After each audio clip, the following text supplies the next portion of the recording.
हे स्पष्ट आणि सक्ती करण्याची गरज आहे. आणि देवेंद्र फडणवीस हे कोणासाठी सक्ती करतायत?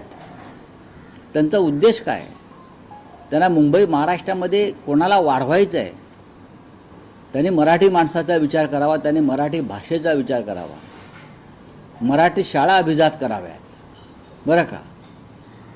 पण त्यांचं काहीतरी वेगळ्याच दिशेने सुरू आहे. गुजरातमध्ये म्हणजे यांचं जे हेडक्वार्टर आहे भारतीय जनता पक्षाचं गुजरात किंवा एकनाथ शिंदेचं हेडक्वार्टर गुजरात, तिथे हिंदी सक्तीची केली नाही आहे महाशय. आणि स्वतःला शिवसेना म्हणून तिथे मांडीला लावून बसतायत ना. आम्हीच खरी शिवसेना बाळासाहेब ठाकरेंची. विचारा प्रश्न देवेंद्र फडणवीसना व नरेंद्र मोदींना. दाखवा हिंमत की गुजरातमध्ये हिंदी सक्तीची का केली नाही आणि मुंबई महाराष्ट्रावर आमच्या हिंदी का लादताय हे विचारण्याची हिंमत एकनाथ शिंदे आणि त्यांच्या बगलबच्चांमध्ये आहे का? आहे का?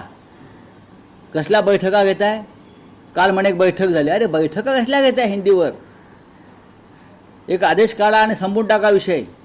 बैठका घेत सुटले आहेत, वातावरण बिघडवत आहेत, बैठका घेतात. ही आज एक बैठक, मग या नेत्याला भेटणार त्याच्याबरोबर बैठक हिंदीवर, मग त्या 4 नेत्यांना बोलणार त्याच्याबरोबर बैठक. तुम्हाला काय दाखवायचं आहे? महाराष्ट्रात मराठी भाषेची तुम्ही जास्त अवहेलना करताय अशा बैठका घेऊन. आतापर्यंत मराठी भाषा